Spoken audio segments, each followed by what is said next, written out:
आज हम बात करने वाले हैं फिल्म आइस एज के बारे में। फिल्म की शुरुआत में एक जोड़े को दिखाया गया है। उन्हें एक नए अपार्टमेंट में स्थानांतरित कर दिया गया है। रोग नाम के आदमी को अपने घर में कुछ चीजें लाते हुए दिखाया गया है। उसकी पत्नी गेल घर का सामान सेट कर रही है। गेल ने नए अपार्टमेंट में एक पुराना फ्रिज देखा। इसे मकान मालिक ने इस घर में ही छोड़ दिया। गेल को फ्रिज की चिंता थी क्योंकि इस ओल्ड टेक्नोलॉजी में कुछ अमेजिंग था। इस पर गेल ताना मारते हुए कहती है, हाँ, इसमें एक बेकार मोटर लगी है। वो नया फ्रिज लगाना चाहती थी लेकिन नया फ्रिज खरीद नहीं सकते थे वो लोग। गेल अपने पति की चतुराई को नजरअंदाज करती है। इस मुद्दे को छोड़कर वो ड्रिंक का आनंद लेने की सोचते हैं दोनों, क्योंकि वो शिफ्टिंग से थक चुके थे।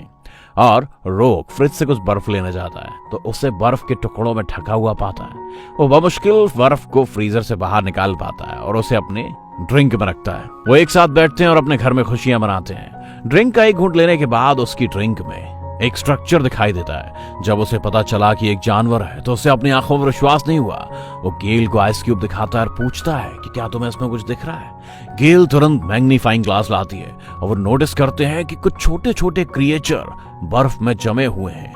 वो उसको देख के शॉक हो जाते हैं और कंफ्यूज भी हो जाते हैं। इतने छोटे थे कि उन्होंने नोटिस किया कि ये जो स्मॉल क्रिएचर है वो एक हंट है। वो नोटिस करते हैं कि उनके शरीर में कुछ भाले हैं। उन्हें देखकर वो और भी हैरान रह जाते हैं। गेल तुरंत फौरन सारे टुकड़ों को फ्रिज से बाहर निकाल देती है। इधर उसे पता चलता है कि एक मिडिल एज सिविलाइजेशन उनके फ्रिज में है। फ्रिज के अंदर जो टाइम था बहुत ही तेजी से बीत रहा था। यहाँ का एक सेकंड फ्रिज के अंदर एक सप्ताह के बराबर था। ये देख पति पत्नी हैरान रह गए। वो सोच रहे थे कि ऐसा कैसे पॉसिबल है। लोग भी उन्हें घूर रहे थे। वो छोटे थे इसीलिए उन्हें बड़ा मान रहे थे। इसके बाद भी उन्हें कोई दिक्कत नहीं थी। कुछ समय बाद रोग उस जीव को क्या करता है, अपने घर के पौधे में दबा देता है। आइस क्यूब से उन्हें एक छोटा सा जीव मिलता है। गेल उसका मजाक उड़ाती है। फ्रिज खोलकर एक दिन उन्होंने देखा कि यह शहर इंडस्ट्रियल एज से मिडिल एज में आ चुका है, बहुत ही कम समय में, क्योंकि वो कुछ समय के लिए फ्रिज से गायब थे। पर फ्रिज के अंदर तो सदियां गुजर चुकी थी। उस शहर में बहुत बड़ी बड़ी बिल्डिंग बन चुकी थी। रोग ये सब देख के मायूस हो गया था क्योंकि वो उस वक्त को याद कर रहा था जब उन्होंने पहली बार इस फ्रिज को देखा था। वो उन्हें क्या माने, क्या उन्हें भगवान मान ले। इसी के साथ वो देखता है कि दो कंस्ट्रक्शन वर्कर फ्रीजर के अंदर बात कर रहे थे।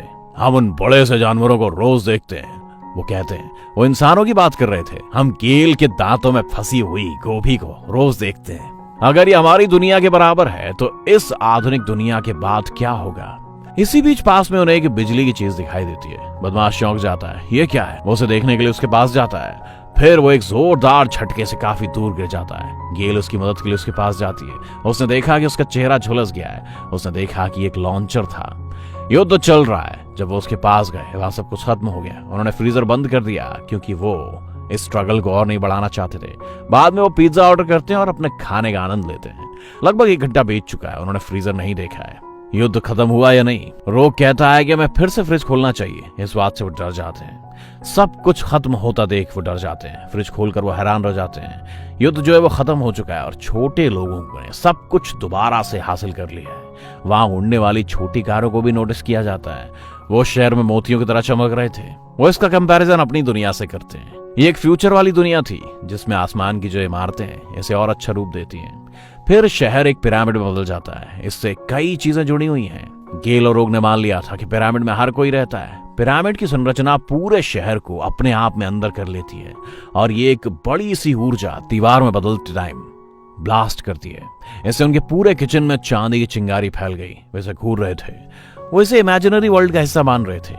चिंगारियां चुगनू की तरह लग रही थी। बाद में चिंगारियां इकट्ठी हो जाती हैं और फ्रीजर में लौट जाती हैं। सब कुछ पल भर में गायब हो गया। इसे लेकर वो कंफ्यूज थे। रोग को यकीन था कि वो लौट आएंगे लेकिन गेल को यकीन था कि सब कुछ खत्म हो गया है। एक्चुअली ये सब दुनिया की तबाही का डेमोन्स्ट्रेशन था। रोग फ्रिज को बंद कर देता है और दोनों एक दूसरे को गले लगाते हैं। दोनों ने ह्यूमैनिटी का कुछ घंटों के लिए स्केच देखा था और पास्ट को ऑब्जर्व किया था, फ्यूचर और प्रेजेंट के साथ। कपल अगली सुबह अपने सिंपल जिंदगी को फिर से शुरू करते हैं। कल के बारे में उनके लिए अभी से बहुत सारे सवाल हैं। वो फिर से फ्रीजर में सस्पेंस देखते हैं। जब छोटे इंसान लौटेंगे। वो डायनासोर का मांस खा रहे थे। वो डायनासोर को दूर भगा रहे थे। इसका मतलब है कि अब मानवता की शुरुआत दिखाई गई है। ये फिल्म इसी जोड़ी के एक शॉट के साथ खत्म होती है।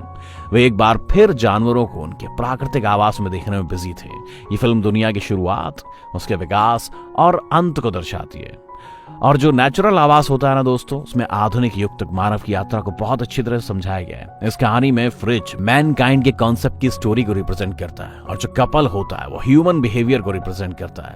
और जब फ्रिज के अंदर वॉर शुरू हो जाता है तो फ्रिज बंद हो जाता है, वो अपने आप में व्यस्त हो जाते हैं। ये दिखाता है कि ह्यूमैनिटी एनवायरनमेंट की कितनी बेइज्जती करती है, तौहीन करती है। पावर वॉल के सामने जिंदगी की उपस्थिति मानवता के अंत का रिप्रेजेंटेशन करती है। ये फिल्म भी यहीं खत्म हो जाती है। आपने अपना टाइम निकाल के हमारे साथ इस वीडियो को एंजॉय किया, उसके लिए बहुत बहुत धन्यवाद। Thanks for watching. हमारा चैनल जरूर सब्सक्राइब करें।